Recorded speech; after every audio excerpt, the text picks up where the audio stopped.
यो हो बहसको साथमा कामना सेवा विकास बैंक, प्रगतिको आधार कामना सेवासँगको कारोबार। Registration open for +2 Science Management Humanities and Law, Lumbini College. गर्वैदेखि बलियो भूगर्भ सिमेन्ट।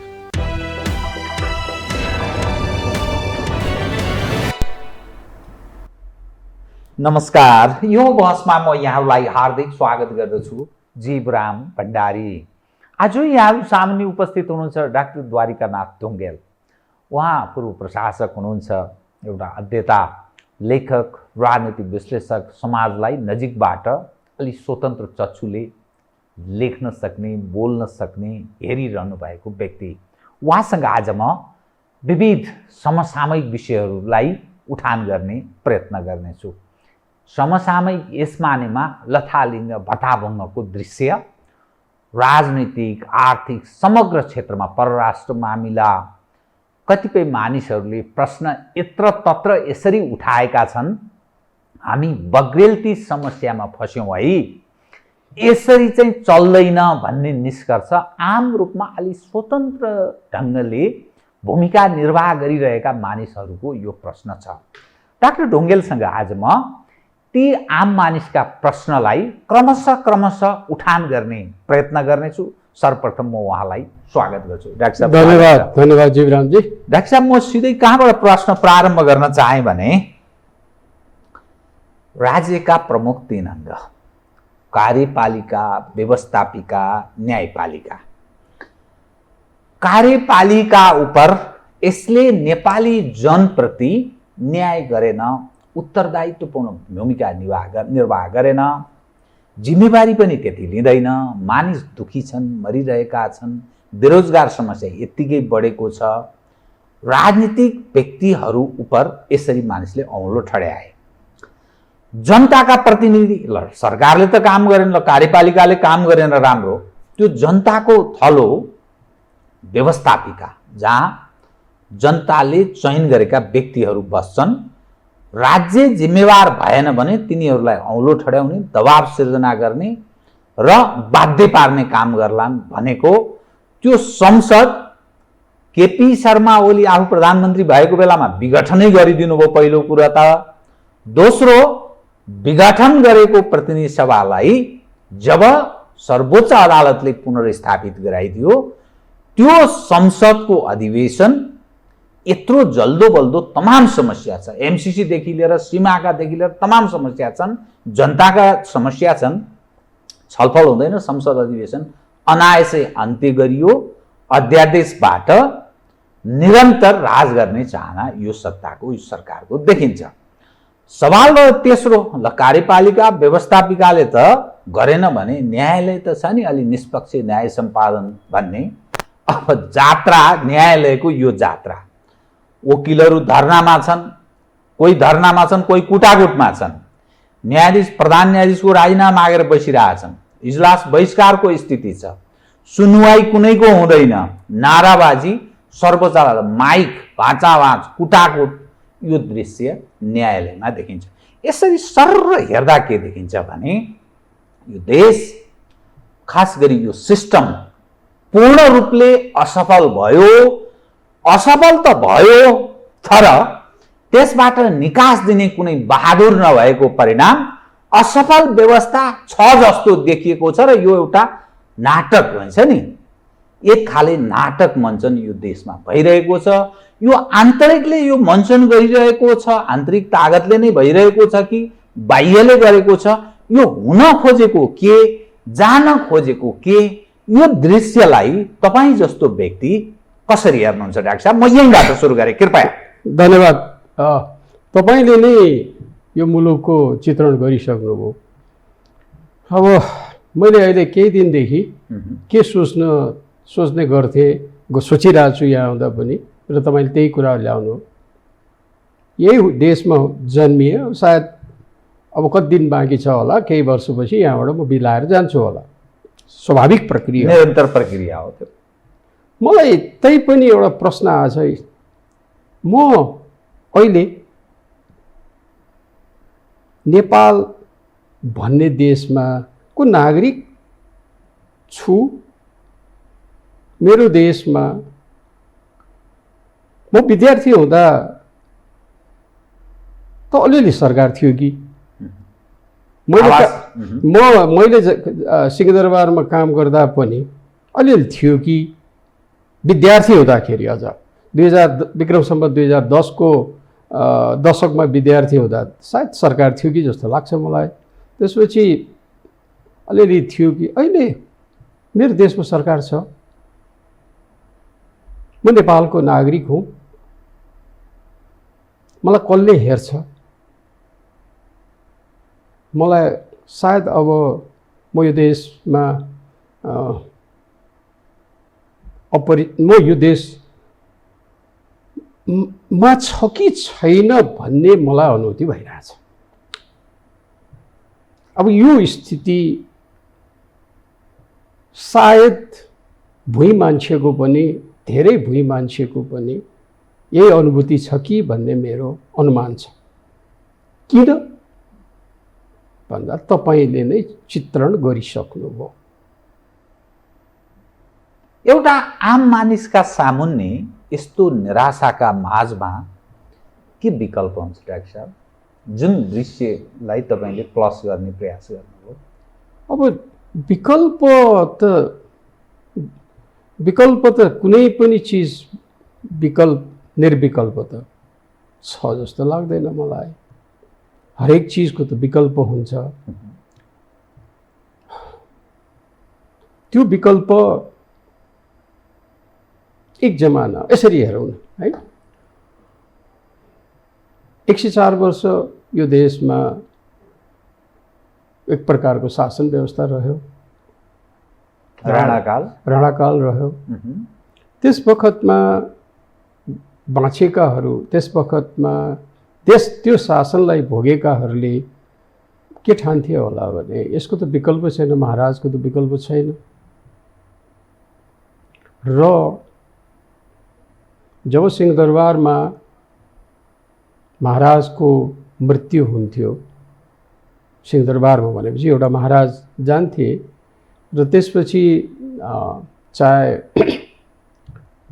जावलाखेलमा बसेका हुनेवाला महाराज अथवा नक्सालमा हुनेवाला महाराज अथवा यहाँ अहिले त शीतल निवास छ के अरे, शीतल निवास वरिपरिमा हुनेवाला महाराजहरू के कुरेर बस्थे भने त्यो बेला त्यो लक्ष्मण रिमालजी 94-95 वर्ष हुनुभयो।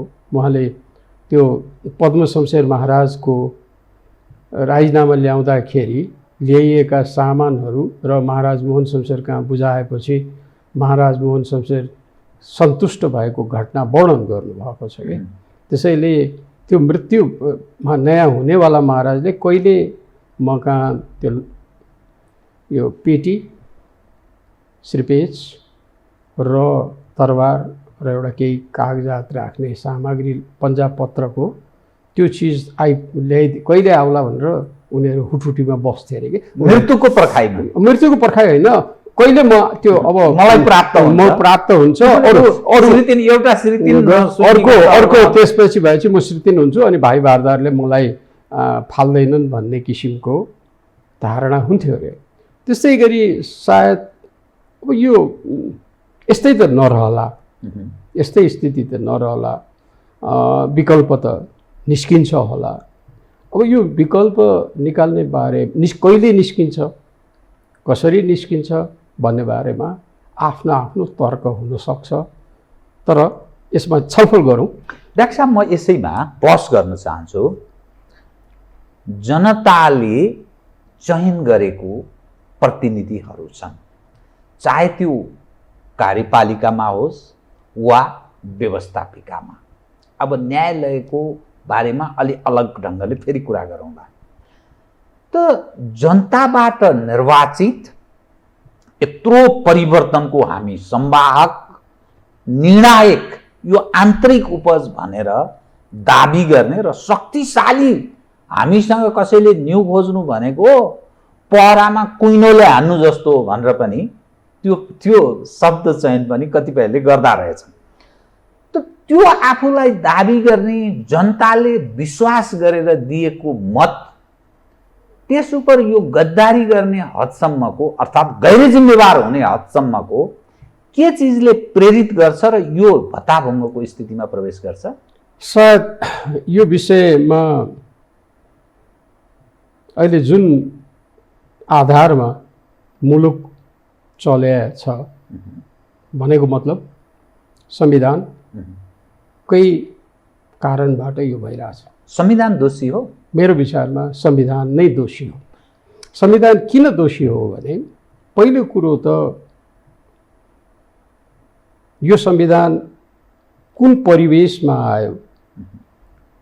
यो संविधान नेपाली जनताले हुन त हामीले निर्वाचित गरेकाले बनाएको भनिन्छ र होइन पनि कसरी भन्ने हामीले निर्वाचित गरे हो। तर मलाई लाग्दैन यसले जुन किसिमको व्यवस्था ल्यायो त्यो आम जनताले स्वीकार गरेको व्यवस्था होइन। यो त्यो बखतमा हुन्थ्यो यदि यो संविधानलाई यसका जुन किसिमका प्रावधानहरू भए ती प्रावधानहरूलाई आम जनताबाट अनुमोदन गराएको भए वैध हुन्थ्यो होला। त्यसकारणले यो संविधान हाम्रो नाउँमा केही व्यक्तिहरूले थोपरिएको संविधान हो। त्यो आन्तरिक कि बाह्य? यसमा चाहिँ नि मेरो विचारमा आन्तरिक सत्ता लिप्सा र सत्ताको उपयोग गरेर सत्ता प्राप्त गरेर त्यसको दुरुपयोग गर्न चाहनेहरू र बाह्य शक्ति जसले हामीलाई जहिले पनि कमजोर बनाउने कोसिस गर्यो त्यो शक्ति र साथसाथै यहाँको धार्मिक सहिष्णुताको माथि आघात पुर्याउन चाहनेहरूको कारणबाट यो संविधान हामीमाथि थोपरिएकै हो। त्यसकारणले आजको जे मुद्दा छ, चाहे तपाईँ त्यो व्यवस्थापिकाको कुरा गर्नुहोस्, चाहे कार्यपालिकाको कुरा गर्नुहोस्, चाहे न्यायपालिकाको कुरा गर्नुहोस्, there is a fundamental problem with the constitution.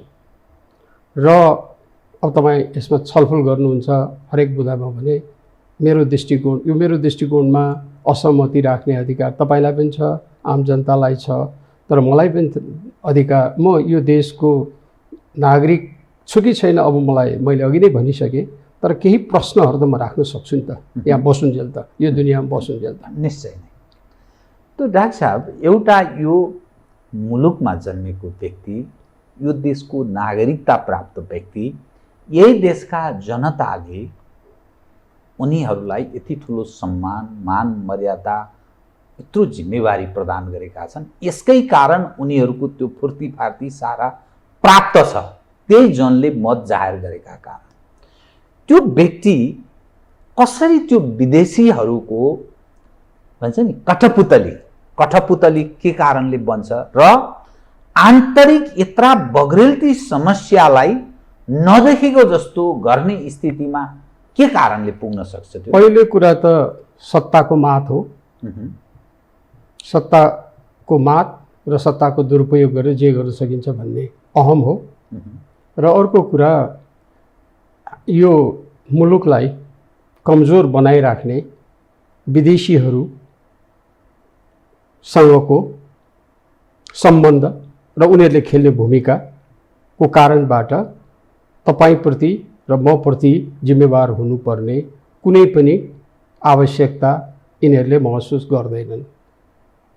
यदि यो तपाईँसँग मैले अर्को कुनै टिभीमा भनेको थिएँ, आशा गरौँ अब त सुध्रिन्छन् होला, अब त केही हुन्छ होला र जनताले यिनलाई गर भनेर पठाएको छ भन्दाखेरि के देख्यौँ हामीले? घमण्ड, अहङ्कार, लम्पसारवाद, पदको दुरुपयोग, चरम काण्डहरू हुँदाखेरि पनि आँखाको अगाडि केही पनि नदेख्ने, सबै राम्रो देख्ने, र त्यसपछि आएर अनि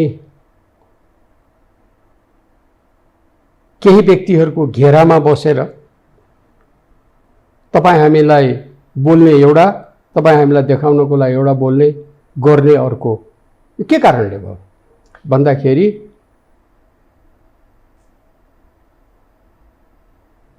कसै न कसैको आर्ट र कसैले पनि मलाई केही गर्न सक्दैन भन्ने धारणा न हो। तपाईँले अहिले भन्नुभयो, अघि नै अलिकति भन्नुभयो कि कार्यपालिका त अहिले कार्यपालिका रूपमा होला, सारमा त छैन।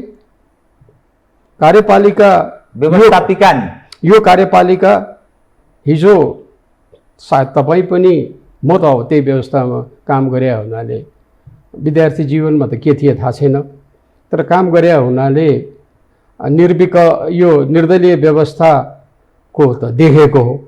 अहिले यो व्यवस्था दलीय हो कि निर्दलीय हो? मेरो विचारमा त यो त निर्दलीय व्यवस्था हो।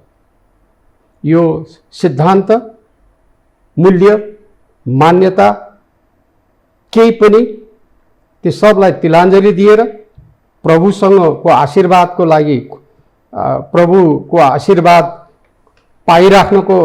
जसरी नै पाउनुपर्छ भन्ने दृष्टिकोण र अनि त्यसपछि सत्ताको लागि जस्तो पनि खेल खेल्न सक्ने नेताहरू रहेछन् नि त, अहिले यही देखिएन कार्यपालिकाको हकमा। व्यवस्थापिका, तपाईँले व्यवस्थापिका छुनु भएको थियो, मलाई अनुमतिको दिनुहुन्छ भने कृपया। हामी पनि अलिअलि विश्वका विभिन्न संविधान पढेको नाताले सायद यो समानुपातिकको केही फाइदा हुन्छ कि भन्ने दृष्टिकोण थियो। त्यो व्यवस्थापिका समानुपातिकको कतिसम्म दुरुपयोग भयो, कतिसम्म बिक्री भयो, परिवारवाद, पैसामा र अन्य कुरामा कतिसम्म दुरुपयोग भएको कुरा त तपाईँलाई पनि थाहा छ।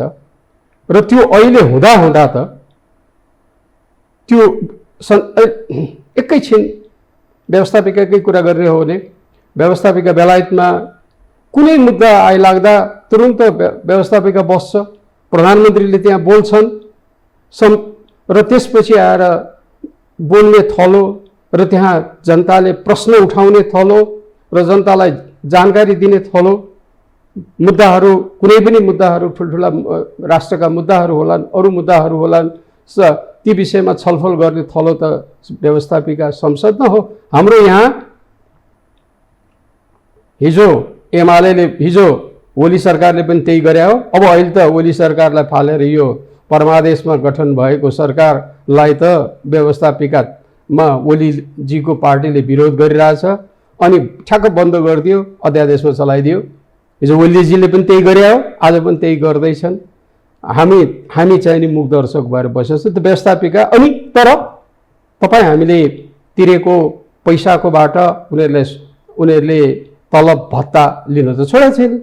र त्यसमा हिजोको कुनै पत्रिकामा देख्दै थिएँ म, इन्धनको 80 रुपियाँ कि कति छ, र यो सत्ता चलाउनको लागि बाह्य सहयोग र हुँदा करमा थिचिएका छौँ हामी, होइन? तर यदि संयुक्त राज्य अमेरिकाले बेलायतको विरोध किन गर्यो भने नो ट्याक्सेसन विदाउट रिप्रेजेन्टेसन भनेर सुरु भएको हो।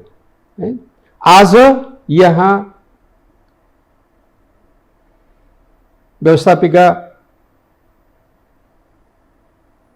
तपाईँ खोज्नु जानुहोस्, म त अब मलाई त छिर्नै दिँदैन, तपाईँहरू पत्रकार भएको हुनाले दिन्छन् होला, र मेरो त बोल्ने त्यहाँ कसले प्रतिनिधित्व गरिदिन्छ र?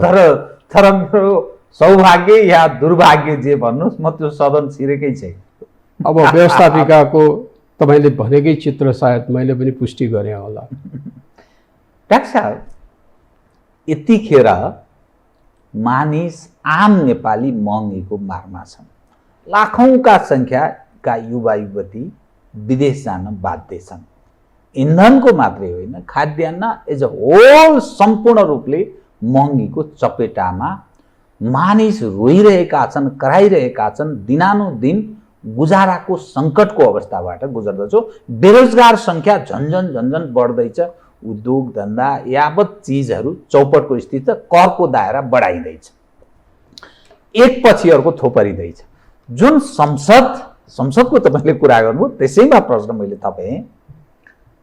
विघटन गरियो, ओलीजीले विघटन गरे, अनि यी प्रधान न्यायाधीश सहित 5 जना न्यायाधीशले यो संसदलाई बेउताइदिए।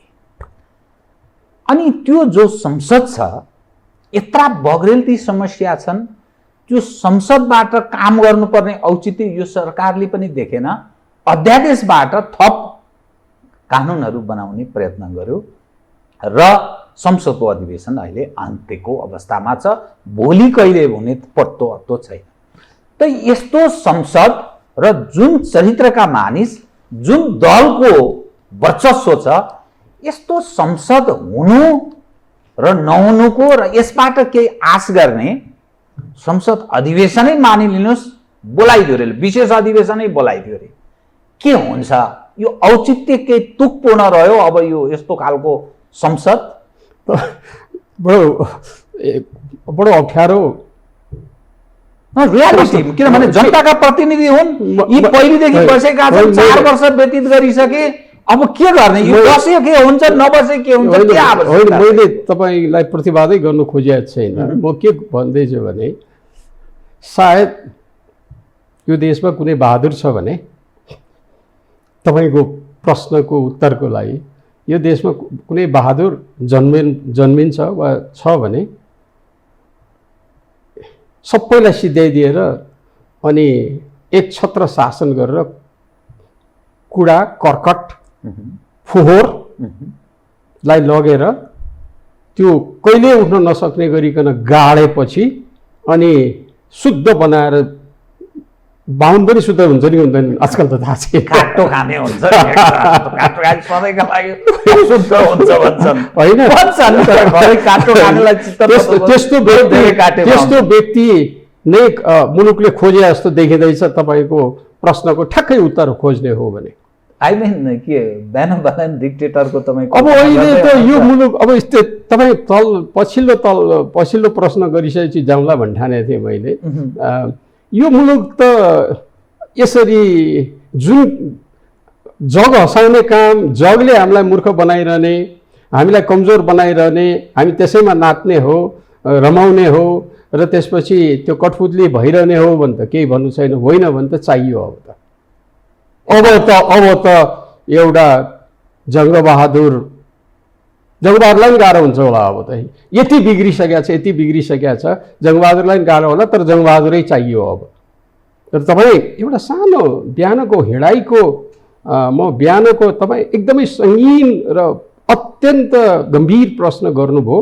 त्यो प्रश्नको बिहान हिँड्दाखेरिको भुइँ मान्छेले कसैले भनेको कुरा म बताउँ कृपया।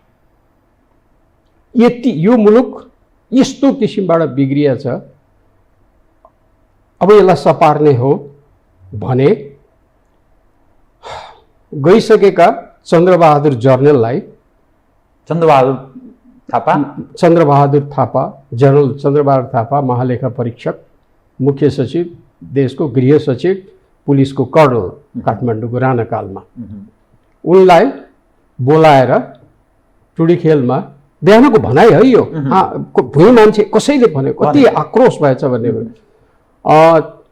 यी नेताहरू प्रचण्डजी, शेरबहादुरजी, माधवजी, ओलीजी र अरू जीहरूलाई टुडीखेलमा उभ्याउने, भाटा लिने र भाटाले अनि त्यसपछि चोलेनजीलाई अघिल्तिर राख्ने, 2-4 भाटा हान्ने, बकाउने, यिनले गरेको कुकर्मको ल बक भनेर, अनि त्यसपछि चोलेनजीलाई पनि अघिल्तिर राखेर के हो त तपाईँ पनि के हो भनेर यिनीहरूमाथि कारबाही भएपछि मात्रै यो देश र हामी जनताले सुख पाउने देखिन थाल्यो है भनेर बिहान हिँड्दा यो मेरो कानले सुन्दाखेरि मैले भन्ठाने म पनि कुनै दिन सिंहदरबारमा थिएँ, म माथि पनि त्यही आक्रोश भयो र मैले पनि उभिनु पर्ने स्थिति भयो भने उभिनुपर्छ कि भन्ने मलाई लागेको थियो। कति आक्रोश भएछ भुइँ मान्छेको।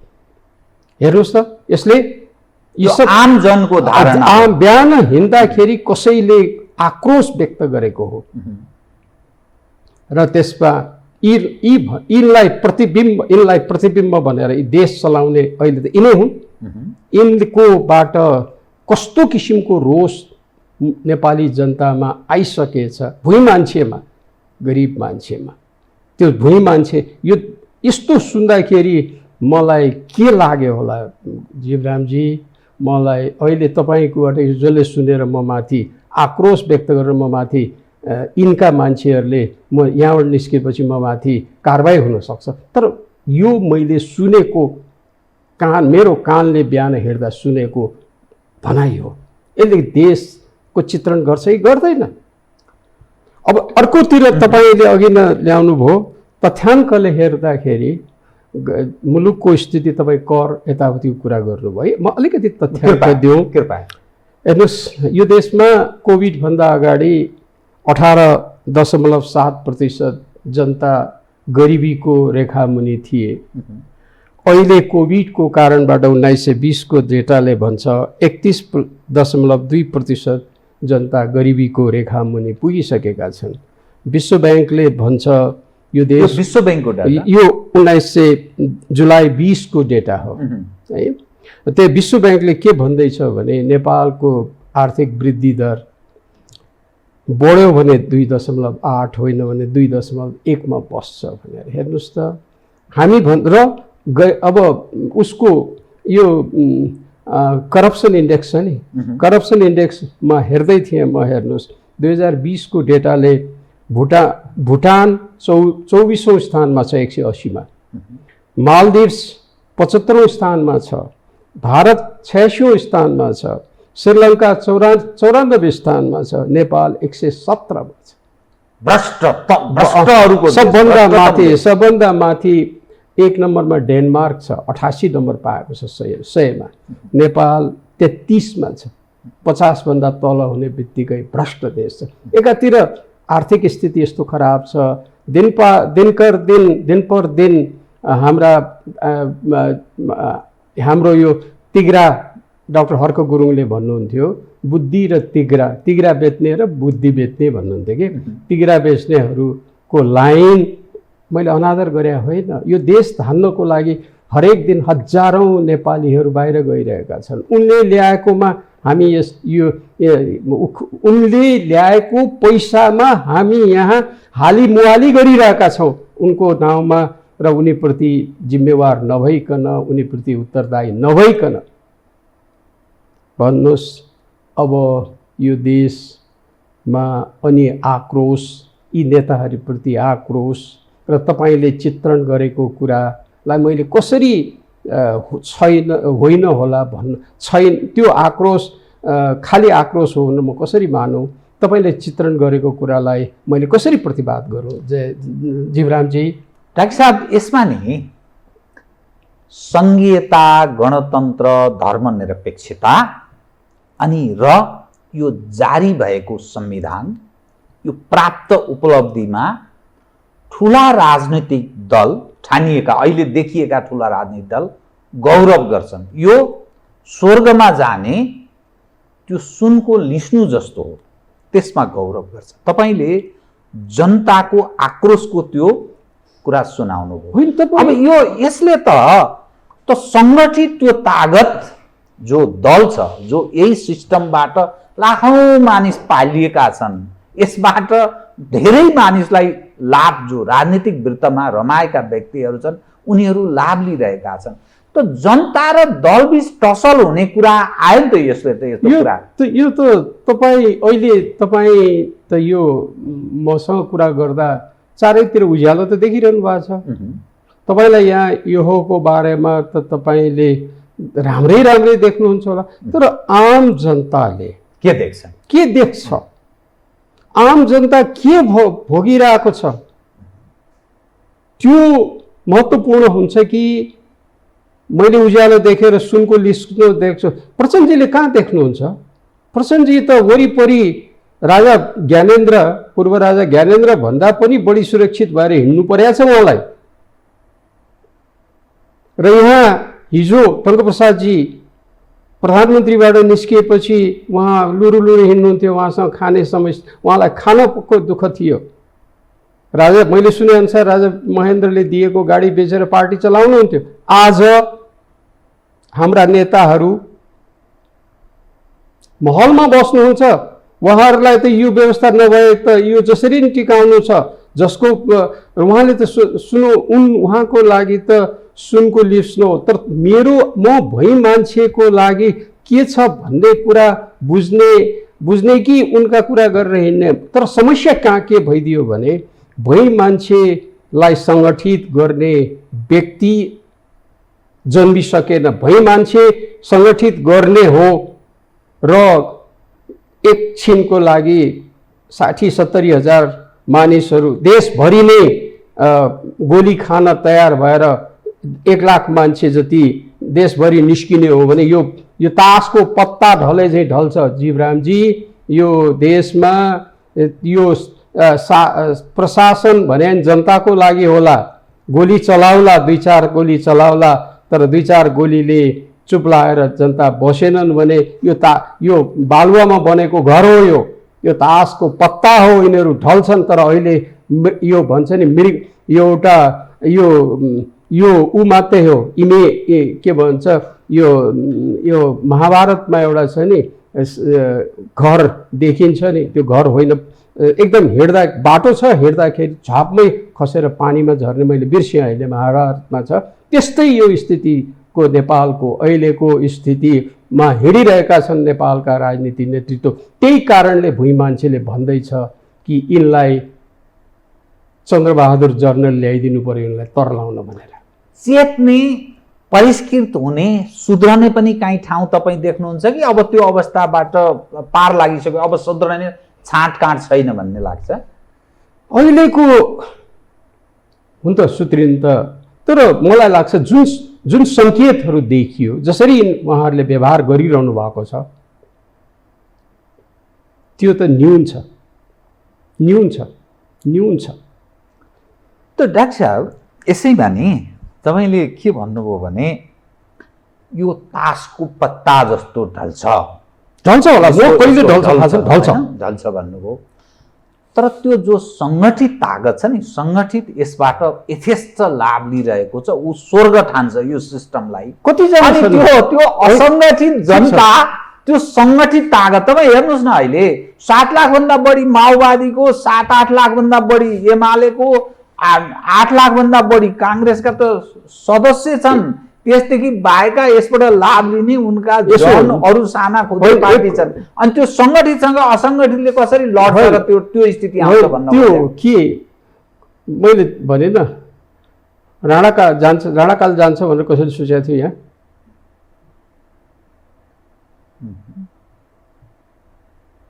मै पनि पञ्चायत तथा स्थानीय विकास मन्त्रालयमा काम गर्थेँ। त्यो बेला हामीले पनि त्यही भन्थ्यौँ होला, पञ्चायत जान्छ भनेर पञ्चहरू भन्दै हिँड्थे भनौँ न, पञ्चहरूलाई विश्वासै लाग्दैन। अलिकति विषयान्तर हुन्छ। म त्यो बेला निमित्त सचिव हुँदाखेरिको बाहिर के मैले देख्थेँ, म पनि एउटा नागरिकको नाताले बाहिर जागिर त म खाइरहेको थिएँ होला, बाहिर मेरो दिमागले पनि केही काम गरिरहेको थियो होला, र त्यो अहिले विषयान्तर हुन्छ, नजाउँ, कुनै दिन बेग्लैमा जाउँला। तर त्यो बेला पनि जान्छ भने त होइन हामीले। ल कार्यपालिका, तर एउटा कुरो थियो, त्यो जान्छ भन्दैन थिए, तर राज्य थियो है। अहिले त राज्य भन्नाले औरो हो नि त। त्यो कमसे कम त्यो बेला त राज्य त थियो। राजनीतिक दल खोल्ने अधिकार थिएन होला, राज्य थियो, त्यतिले पुग्दो रहेछ भनेर फालेको हो। आज त राज्य पनि छैन। तपाईँले भनेको यति छन् 3 करोड जनतामा तपाईँले अनुसन्धान गर्नु, कसैलाई अनुसन्धान गर्न लाउनुहोस् न, वास्तविक त्यो तथ्याङ्क हो कि त्यो बनावटी तथ्याङ्क हो? सङ्गठितहरू। त्यस कारणले के हो भने असङ्गठित हुँदैमा त्यो कमजोर हुन्छ भनेर नठानौँ। त्यस कारणले भन्छु, मैले यो तासको पत्ता हो, यो तासको पत्ता ढल्छ, तर कुन बेला कसरी ढल्छ त्यो चाहिँ नि अब विश्लेषणको, त्यो चाहिँ नि अलिकति विचारणीय कुरा छ। ढल्छ।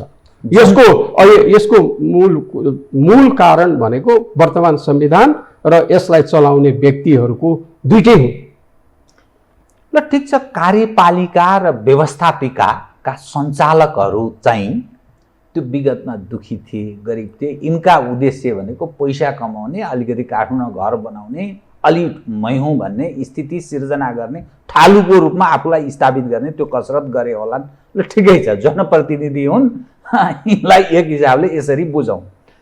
तर जो न्यायपालिका छ नि डाक्टर साहब, यो न्यायपालिकाको यो जात्रा, यो दृश्य म यसो सरर म हिजो यसो हेरेँ, वार एउटाको पक्षमा जुलुस आउँछ, अर्कोको पक्षमा माइकबाजी हुन्छ, वकिलहरू धरनामा बस्छन्, न्यायाधीशहरूको त्यो कन्तव्य दुख्छ, प्रधान न्यायाधीश चोर बाटोबाट भित्र छिर्ने स्थिति बन्छ, अनि राजीनामा नगरेसम्म बहस नगर्ने, छलफल नगर्ने न्यायाधीशहरू, अरू न्यायाधीश भन्छन् कतिपय सहयोगी न्यायाधीश, जबसम्म बारका मानिस वकिल भनेको छैन, बारका प्रतिनिधि जबसम्म बहसमा बस्दैनन् हामी बस्दैनौँ, इजलासमा बस्दैनौँ भन्छन्। यो जो जात्रा छ नि, खै के को सबैको भने जस्तो गाउँमा एउटा उखान छ, यो राज्यको यसो होल जो संयन्त्र छ, यो त के, यो पङ्गु, यो लाज मर्दो घृणाका योग्य व्यक्तिहरू, यो के भएको यो दृश्य? यसलाई त कार्यपालिका व्यवस्थापिकाको जनताका प्रतिनिधि भए अयोग्य मान्छे चयन गरेछन्, ल ठिकै छ, यिनलाई चाहिँ भोलिका दिनमा ठेगाल्नला, घोग्रे ठाउँ ल्याउँला वा अर्को सिस्टममा जाउँला, त्यो जनताका सामुन्ने विकल्प छ। अब न्यायपालिका राज्यको प्रमुख महत्त्वपूर्ण अङ्ग, त यो के दृश्य हो? यो तपाईँ कानुनको विद्यार्थी होइन? हो, निश्चय। म पनि कानुनको विद्यार्थी हो। अहिले यो यो जात्रा हो नि, काहीँ नभएको जात्रा, हाँडी गाउँको जात्रा, यो जात्रा हेर्दै गर्दा म 2020को दशकको, म 26 सालको कानुनको स्नातक हो। मैले 27 सालमा त्रिभुवन विश्वविद्यालयको दीक्षान्त समारोहमा रातो, त्यो बेला नेपाली टोपी आइसकेको थियो, यही टोपी थियो र रातो मैले लगाएको, रातो थियो हाम्रो फ्ल्याग। कानुनको विद्यार्थीको नाताले नराम्रो विद्यार्थी थिइनँ र मलाई पढाउने, त्यसैले अहिले भन्छु, मलाई पढाउने गुरुहरू रामराज पन्त, आशुतोष गाङ्गुली,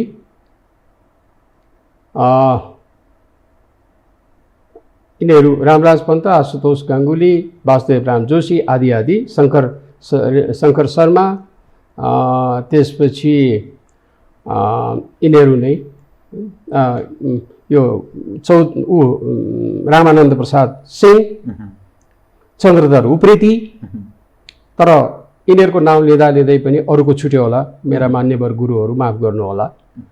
तर दुईजना माथिबाट अहिले टाउकोमा हात समातेर बसिया होला, ती भनेको दुईजना। नेपालमा कानुन सुरु गर्नुपर्छ, पढाइ सुरु गर्नुपर्छ भनेर 2011 सालमा, त्योभन्दा अगाडि नै सुरु भएको हो। रामराज पन्त, आशुतोष गाङ्गुली र रत्नबहादुर विष्ट, उहाँहरूबाट सुरु भएर 11 सालमा सरस्वती सदनमा ल कलेज राजा महेन्द्रले उद्घाटन गरे हो र ल कलेजले अब स्वर्ण जयन्ती के मनाउँदैछ। र मलाई त्यही भन्दैछु, आज यो जुन जात्रा, न्याय क्षेत्रमा भएको जात्रा देखेर मेरा गुरुहरू माथि बसेर टाउकोमा हात समात्दै होला, हामीले सुरु नगर्नुपर्ने विद्या सुरु गऱ्यौँ होला भनेर। तर त्यो भन्दैमा न्याय कानुन पढाउनु हुन्न भन्ने मेरो भनाइ होइन। तर यसको मूल समस्या कहाँ हो थाहा छ? जड मेरो विचारमा मसँग धेरै मानिसहरूको झगडा हुन्छ। यसको जड नियुक्ति प्रथा हो। यो 2047 सालको संविधान बनाउने बखतकै गल्ती हो। न्यायपालिकालाई आज यो न्यायपालिकालाई ध्वस्त बनाउने कामको सुरुवात 2047 सालको संविधानको न्यायपालिकाको नियुक्ति गर्ने प्रथा हो। मसँग नेपाल सरकारमा प्रवेश गर्ने, हामीसँगै एकै दिन नियुक्त भएका, मलाई पनि कानुनमा आऊ भनेका हो, न्याय सेवामा आऊ भनेका, एकै दिन नियुक्त भएका, सँगै पढेका, एकै दिन नियुक्त भएका हामीहरू लोकसेवाबाट सिफारिस भएर नियुक्त भएकाहरू, कोही प्रधान न्यायाधीश भएर अवकाश गइसके, कोही न्यायाधीश भए, कोही हामीभन्दा धेरै पछिका पनि प्रधान न्यायाधीश भएर गइसके। र के भयो हाम्रो पालामा भने लोकसेवा थियो र त्यो लोकसेवाबाटै नै बढ्दै जान्थ्यो, खारिँदै जान्थे राजनीतिक भागभण्डा र आफूलाई चाहिएको व्यक्तिको नियुक्ति हुने प्रथा थिएन त्यो बेलामा। त्यस बेलामा पनि सबै राम्रो नभए पनि तर न्यायपालिकामा पुग्नेहरूको इज्जतै बेग्लै थियो।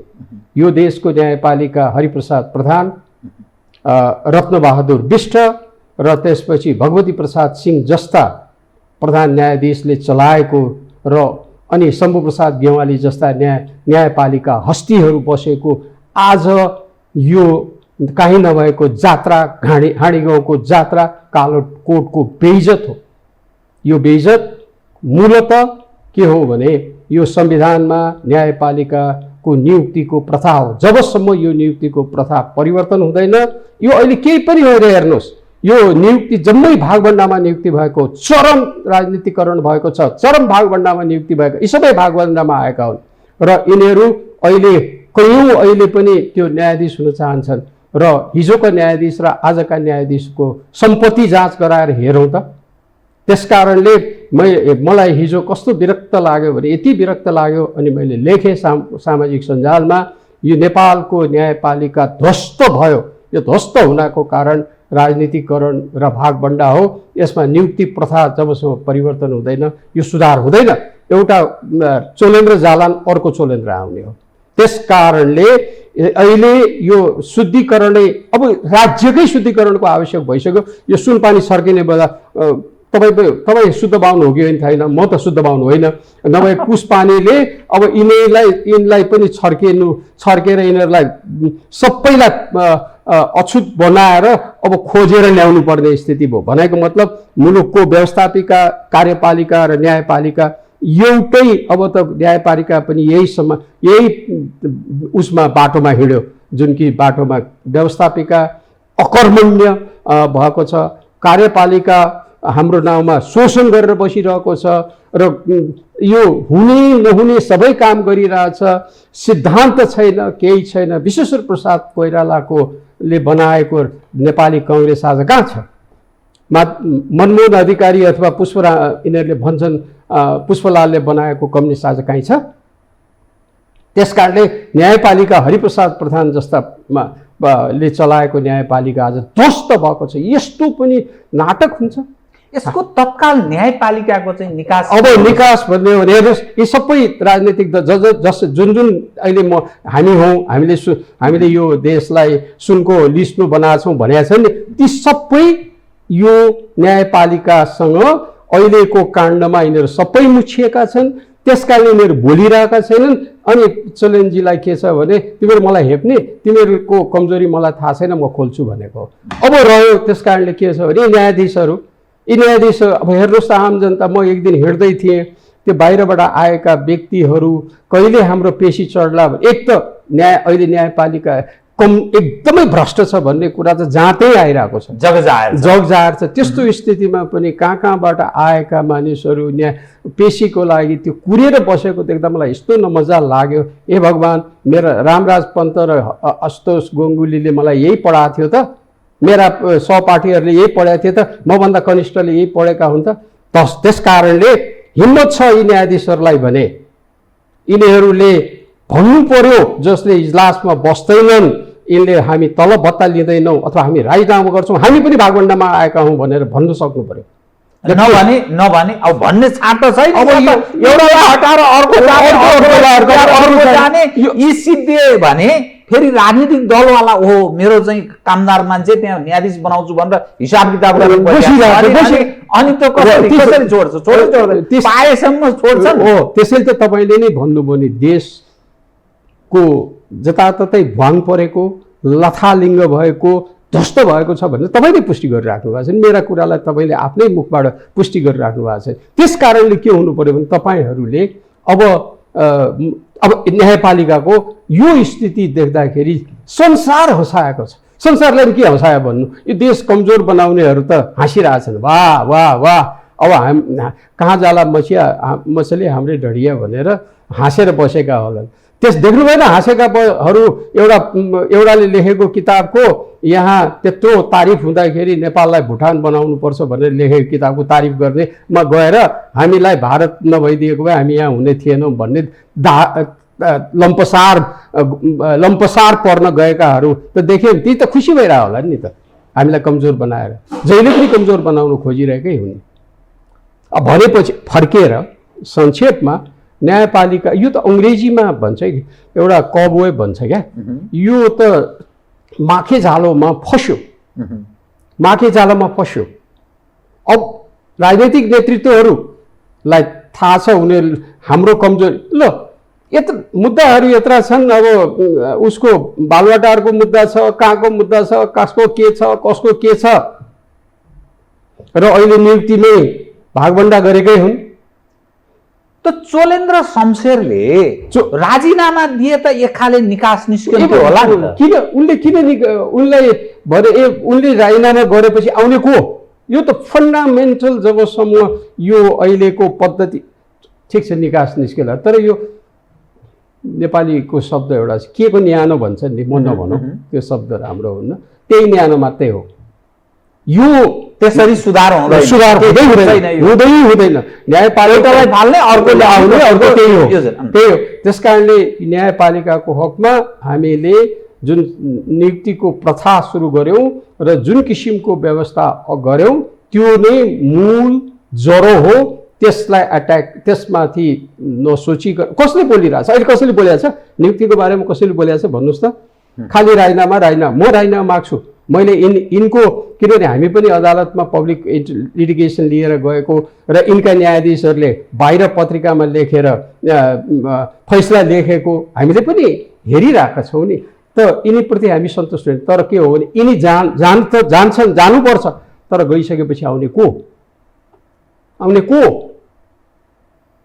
त्यस कारणले मूल हुन्छ नि, मूलमै त्यो हुन्छ नि, पानी आउने मूलमै त्यो परिसकेको छ, त्यो जम्मै लेदो छ भने त्यो लेदो सफा नगरिकन यो त खालि छेडिक मात्रै हो। मुहा नै बिग्रेको छ, बिग्रिया छ न्यायपालिकाको। अहिलेको यो न्यायपालिका भित्रको यो खेलो फड्को छ नि, यसको पछाडि कुनै अरू प्रयोजन गुह्य केही कारण पनि हुन सक्छ भन्ने तपाईँ एउटा अध्येता भएको, रिसर्चर भएको नाताले केही ठम्ब्याइसके? यसमा होइन, यो तपाईँहरू जे होला मलाई त थाहा छैन, तर मेरो मैले सोझो दृष्टिकोणले एउटा भनौँ न पट्टी लगा घोडा जस्तो ठान्नुहोस् तपाईँले मलाई, यो न्यायपालिकाको विकृतिको बारेमा प्रशस्त अध्ययन भएका छन्, हामीले प्रयोग गरिरहेछौँ। हामीले पनि तिनैलाई लिएर लेखेका छौँ, किताब लेखेका छौँ, अहिले रिपोर्टहरू पनि छन्। अहिले फेरि माननीय श्रीमान भन्छन् क्या अरे हरिकृष्ण कार्कीजीले पनि लेख्नु भएको छ, सबै चिज छ। त कुरो के हो भने मुहान सफा नगरिकन यो हुनेवाला छैन। यसमा खेल हुन अहिले त के हो भने पछिल्लो खेल भने तपाईँले कसैलाई सङ्केत गरे बाहिरको शक्तिको होला कि भन्ने सङ्केत होला। बाह्य शक्ति त नेपाललाई नै कमजोर बनाउनमा लागेछ भने त्यसभित्रको सब सिस्टम हो न्यायपालिका, पुरै देश कमजोर बनाएको छ। त्यही अनुसारको उनीहरू व्यवस्थापिकामा उनीहरूले आफ्नो खेल खेलेका होलान्। त्यसपछि कार्यपालिकामा त खेलेको देखिएकै छ र उनको ताबेदारी गर्न हामी नै हिँडिरहेछौँ भने त्यसभित्रको हामी राजनीति शास्त्रमा पोलिटिकल सिस्टम पढ्ने विद्यार्थीले सब सिस्टम भन्छौँ कि यसलाई, यो उसलाई न्यायपालिकालाई सब सिस्टम भन्छ। त्यो सिस्टमभित्रको सिस्टमै खराब छ नि, त्यो भित्रको सब सिस्टम हो। तर न्यायपालिका कमसे कम पनि एउटा कमसे कम पनि न्यायपालिका भइ छ भन्ने देखाउन पाउनु पर्ने हो होइन। त्यो पनि भएन। त्यसको कारण चाहिँ नि मूल कारण त्यसको मुहा नै गन्दा फोहोर हो। त्यो फोहोर गन्दा र फोहोर सफा नगरिकन हुँदैन। त्यसको भनाइको मतलब के हो भने न्यायपालिकाको नियुक्ति प्रथामा जुन लोकसेवा आयोग थियो त्यसलाई निकालियो। त्यो निकालेर जुन भागभण्डा र राति 12 बजे पार्टीको सिफारिसको आधारमा नियुक्ति भएका होइन न्यायाधीशहरू नियुक्ति भएपछि बल्खुमा गएर ताबेदारी गर्नु गएका होइनन्। त्यो को हुन्? हिजो हाम्रो पालाका न्यायाधीशहरू हामीसँगै लोकसेवा पास गरेर न्यायपालिकामा जानेहरू एकजना मलाई देखाइदिनुहोस् त त्यसरी गएका। मर्यादा, आचरण, लक्ष्मण रेखा, आचार संहिता केही बाँकी रहेन। डाक्टर साहब, म अब अलिकति फरक म कार्यक्रमको अन्त्यतिर आएँ कि एमसीसी एउटा अन्यलको अवस्थाबाट गुज्रेको छ। अमेरिकाले दिने अनुदान सहयोग लिने नलिने भन्ने बारेमा पार्टीहरू बीच रोडे झगडा के गर्ने भन्ने एकातर्फ, अर्को कालापानी लिपुलेक लिम्पियाधुरा त्यो विषय उप मौनता, चीनसँगको सीमा समस्या छ भन्ने अर्को यो देउबा नेतृत्वको सरकारले ल्याएको अर्को खाले समस्या।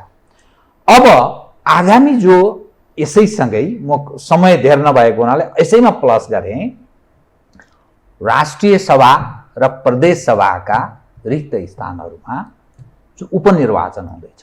ती प्रदेश सभाका उपनिर्वाचन हुँदैछ कतिपय ठाउँमा, केही ठाउँहरूमा, र राष्ट्रिय सभामा पनि चुनाव हुँदैछ। राष्ट्रिय सभाको पनि केही रिक्त भएको ठाउँमा चुनावी तालमेल को काङ्ग्रेस र क्रान्तिकारी कम्युनिस्ट हौँ भन्ने दावी गर्नेहरू चुनावी तालमेल गर्ने। शेरबहादुरजी, प्रचण्डजीको पार्टी, माधव कुमार नेपालजीको पार्टी, उपेन्द्र बाबुरामहरूको पार्टी, यी सबै मिलेर चुनावी तालमेल गर्ने, ओलीलाई चाहिँ एक्ल्याउने हिसाब किताबको कुरा छ। अर्थात् समग्रमा हेर्दाखेरि एकातर्फ राष्ट्रिय हितको सवाल उप मौनता, राज्य कब्जा गर्ने, त्यो पद आर्जन, पदमा लिइरहने, पद लिइरहने तृष्णाबाट कोही विमुख छैन। त यो समग्र दृश्यले हामी कुन अभ्यास गरिरहेका छौँ, यो कहाँ जान खोजेको सिद्धान्तवाद विचार भन्ने चिज के भयो, यो समग्र दृश्यले के देखाउँछ डाक्टर? यो सिद्धान्तमा आधारित चलेको भए यो राजनीति यसरी अघि बढ्थ्यो। एक दोस्रो कुरो तपाईँले भन्नुभयो नि, ओलीजीको कुरा गर्नुभयो। यो देशमा ओलीजी, मलाई अचम्म लाग्छ, विश्वेश्वर प्रसाद कोइराला पछि ओलीजीले मौका पाएको हो, तर उहाँले खालि उखान टुक्का र जनतालाई मूर्ख बनाउने काम बाहेक देश सिद्ध्याउनु भयो, काम गरिदिएको भए उहाँलाई कसैले रोक्ने थिएन। नेपालको इतिहासमा विश्वेश्वर प्रसाद कोइराला भन्दा पनि उहाँ माथि हुनुहुन्थ्यो, उहाँलाई कसैले रोकेका थिएन। खालि उखान टुक्का गर्दै मूर्ख बनाउँदै हिँड्नुभयो र त्यही घेराभित्र बस्नुभयो, उहाँले मौका चुकाउनु भयो। र अहिले ओली, तर के छ भने ओलीजी नै अब भन्नुभयो नि ओलीलाई सिद्ध्याउने, मलाई लाग्दैन ओली सिद्धिनुहुन्छ भन्ने कुरा। मैले उहाँलाई समर्थन गरे होइन कि उहाँले मौका चुकाउनु भएको हो र उहाँ इतिहासमा पाएको सुनौला मौका चुकाउने मध्येमा ओलीजी हो। तर पनि यो ओलीजीलाई एक्लाउने दृष्टिकोणबाट यो सिद्धान्तहीन स्वार्थी र पदलोलुपताको मात्रै यो सङ्गठन हो, यो गठबन्धन हो। यो सिद्धान्तको गठबन्धन हुँदै होइन। त्यो कुरा तपाईँ मसँग विमति राख्न सक्नुहुन्छ। त्यस कारणले त्यो गठबन्धनले आफ्नो सत्तामा बसिरहनको लागि, सत्ताको दुरुपयोग गरिरहनको लागि, हामीलाई मूर्ख बनाइरहनको लागि यिनीहरू जे पनि गर्न सक्छ। त्यसबाट मलाई कुनै आश्चर्य लाग्दैन। त्यसैले भन्दैछु असङ्गठित समूहलाई सङ्गठित गरेर यसलाई फाल्नुपर्छ भनेर। त्यो असङ्गठितलाई सङ्गठित गर्न सकियो भने यो तासको पट्टा छल्छ झै भनेर मैले भनिसकेँ। त्यस कारणले यसमा मलाई कुनै आश्चर्य लाग्दैन। कसैले भोलि म मान्य भए भनेर हिँडेँ भने पनि मलाई कुनै आश्चर्य लाग्दैन। झन्डा फराएर हिँडे पनि कुनै मेरो इज्जत, नेपालको बरु त्यो झन्डाको बेइज्जतै हिजोको कान्तिपुरमा गण्डकीको कुनै मन्त्रीले कार्यवाहक मन्त्री पिएलाई बनाइदियो भनेर देशको बेइज्जत गर्नेसम्म अवस्था पुगिसक्यो हो भन्ने कुरा भयो। त्यस कारणले त्यस कारणले राष्ट्रिय सभाको गठबन्धनमा मलाई कुनै आश्चर्य लाग्दैन, गर्लान् त्यो। तर सत्ता लिप्साको, सत्ताको दुरुपयोगको लागि अनुत्तरदायी र सिद्धान्तको आधारमा हुनेवाला होइन है। यो कुरा चाहिँ नि म निश्चित छु, तपाईँ मसँग विमति जनाउन सक्नुहुन्छ। दर्शकहरूले मलाई जति गाली गरे पनि मलाई केही पनि हुनेवाला छैन। अब जहाँसम्म प्रान्तको छ, त्यो प्रान्त त खालि केही व्यक्तिहरू त्यो प्रान्त काम पनि छैन, हेर्नुहोस् त्यसले काम गरे पनि छैन, केही गरेको पनि छैन, खालि त्यो कुनै तुकै छैन। म यो अनावश्यक रूपमा तपाईँ र म माथि थोपरिएको मात्र हो, हामीलाई हाम्रो करको दुरुपयोगको लागि मात्रै हो भन्ने कुरा म निश्चित छु। त्यसमा त्यो बारेमा त म कुरै गर्न चाहन्न है। त्यस कारणले यो जहाँसम्म चुनाव छ, त्यो चुनावको गठबन्धनमा के हो भने यो सत्ता लिप्सा र अपवित्र गठबन्धनलाई यिनीहरूले के को लागि, सत्ताको लागि, तपाईँ हाम्रो हितको लागि होइन कि सत्ताको लागि नै यिनीहरूले गरिरहने हुन्। त्यसमा कुनै आश्चर्य मान्नु पर्दैन, किनभने यो व्यवस्थाले जनताको प्रति उत्तरदायी हुने व्यवस्था ल्याएकै होइन। अब जहाँसम्म एमसिसीको कुरा गर्नुभयो, जहाँसम्म तपाईँले उसको कुरा सीमाको मौनता पनि के हो भने त्यो वास्तविक रूपमा ओलीजीले आफैले ल्याएको होइन, हामी नागरिकहरूले, भैरव रिसाल जस्ता व्यक्तिहरू र त्यसपछि डाक्टर गौरीशङ्कर लाल दास जस्ता हामीहरू सबैले दबाव सृजना गरेर हामी पक्राउ दिन गइसकेपछि उहाँलाई त्यो आन्तरिक राजनीतिको दबावमा म राष्ट्रवादी हुँ भनेर देखाउन लागि उहाँले त्यो नक्सा ल्याउन चाहनुभएको थियो। हामी त कैयौँचोटि त्यो नागरिकहरूले निकालेको नक्सा दिन जाँदा उहाँले हामीलाई भेटै दिनु भएन। ओलीजीले हामीले नागरिकहरूले तयार गरेको नक्सा भेट दिन जाँदा हिमालय शमशेरले प्रयास गर्नुभयो, भैरव रिसालजीले प्रयास गर्नुभयो, कसैले हामीलाई दिनु भएन, उहाँले दिनै चाहनु भएन। र अनि दाबी गर्नुहुन्छ मैले ल्याएँ भनेर। ल्याएको भएदेखि उहाँले के अब त्यो नक्सामा ल्याइदिनु भयो, धन्यवाद। तर उहाँले ल्याएको होइन, आम नागरिकको, आम जनताको दबाबमा उहाँले ल्याएको, उहाँले ल्याउनु भएको होइन, दबाबमा आएको हो। उहाँले घमण्ड तर गरे हुन्छ, किनभने उहाँले गराउनु भयो, ठिकै छ, धन्यवाद त्यसको लागि। तर त्यो देखाउन लागि हो, उहाँले त्यसलाई बढाउनु भएन। यो सरकारको त मैले ल्या हो र ओलीले ल्या हो, मलाई के मतलब भयो र मलाई त फेरि अलिकति सत्तामा बस्नलाई उसकै आशीर्वाद चाहिन्छ, म किन समस्या भोगौँ भनेर चुपचाप बस्या हो।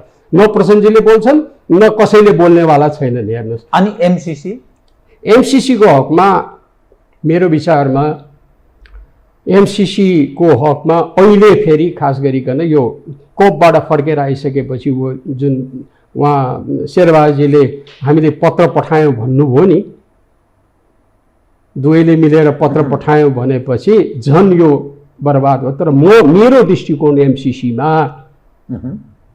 स्पष्ट छ। नेपाललाई वैदेशिक सहायताको दृष्टिकोणबाट पहिलो देश हो नेपाललाई औपचारिक रूपमा सहयोग पुर्याउने संयुक्त राज्य अमेरिका। संयुक्त राज्य अमेरिकाको हामीसँगलाई धेरै सहयोग छ, तर संयुक्त राज्य अमेरिकाका र यो एमसिसीको हकमा जुन किसिमको शर्तहरू ल्याएर थोपरिएर गरिएको छ, त्यसले यो देशको यो शर्तहरू मले गलत शर्तहरू छन् भन्ने कुरा मैले भन्दै आएको छु। र जबसम्म ती शर्तहरूमा परिवर्तन हुँदैनन् त्यो एमसिसी पास गर्नुहुन्न भन्ने हुँ। तर त्यस कारणले यसमा के हो भने त्यो एमसिसी र ठुलो अहिले जति गफ दिए पनि त्यो ठुलो रकम होइन हाम्रो देशको दृष्टिकोणले, जुन त्यसमा परेका शर्तहरू छन्। किनभने 55 अरबको कुरा छ नि, त्यो त 50 करोड 50 डलर 63 को हो, हाम्रो 13 छ नि। हाम्रो 55 त हामी सुखदेव खत्री, द्वारिकानाथ ढुङ्गेल, कृष्ण देवकोटा आदि हामी गएर एनसिएलको पैसा दिलाइदिएको होइन।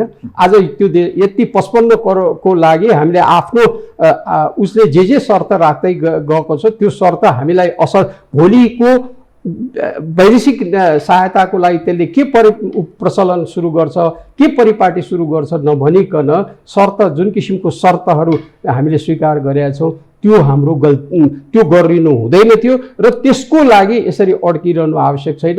हामीले स्पष्ट रूपमा यी कुराहरू हामी संशोधन गर्न चाहन्छौँ, तिम्रो सहयोग हामीलाई चाहिन्छ, तर हामी यो संशोधन गराउन चाहन्छौँ भनेर मान्यो भने ठिकै छ, होइन भने 55 करोड समग्रमा यो तनावको पछाडिको नेपाल पक्ष नै जिम्मेवार छ। नेपाल सरकारै जिम्मेवार, नेपाल सरकार त्यो गैर जिम्मेवार हो, जसको कारण यो समस्या नेपाल सरकारको र केही मित्रहरू छन् उनीहरूले हामी यो गयो भने आकाशै झर्छ भन्ने दृष्टिकोण, यसले यति ऊर्जा यति रोजगारी ल्याउँछ भन्ने कुरा बेकार हो। डाक्टर साहब, तपाईँ सीमाको बारेमा अलिकति जानकारी मलाई 1 मिनटमा मात्रै भनिदिनुहोस्। यो चीनसँगको जो हुम्लाको विषय आयो नि, यो सीमामा समस्या छ भन्ने विषय, अहिले जसले यो विषयलाई बढी जोड दिए जीवन बहादुर शाही, उनी अहिले कर्णाली प्रदेशको मुख्यमन्त्री पनि भए। त यो के हो यो? हेर्नुहोस्, धन्यवाद। मेरो चीनको हुम्लाको बारेमा मेरो अध्ययन छैन। मेरो अध्ययन भनेको अहिले यो सीमामा काम गर्न थालेपछि र पुरानो जिल्लाको अनुभवको आधारमा मेरो अनुभव भनेको सुस्ता र कालापानी क्षेत्रको मात्रै हो। कालापानी क्षेत्रको बारेमा जति म आधिकारिक रूपमा जोसुकैसँग पनि तर्क गर्न सक्छु त्यति मेरो ज्ञान छैन। तर यो पनि के हो भनेदेखि एउटाको सिमानामा अर्कोको यो राजनीतिक खेल भयो कि जस्तो लाग्छ। यदि त्यहाँ सिमानाको मुद्दा छ भने हामीले चीनसँग कुरा गर्नुपर्छ। हस् डाक्टर साहब, धन्यवाद। आदरणीय दर्शकवृन्द, उहाँ हुनुहुन्थ्यो डाक्टर द्वारिकानाथ ढुङ्गेल, पूर्व प्रशासक, एक अध्येता, लेखक, राजनीतिक विश्लेषक। समसामयिक विषयलाई केन्द्रमा राखेर गरिएको कुराकानी। म सहित मेरो सम्पूर्ण युनिटलाई कार्यक्रमबाट बिदा दिनुहोस् र यो हो टेलिभिजन, हेर्दै रहनुहोला। नमस्कार।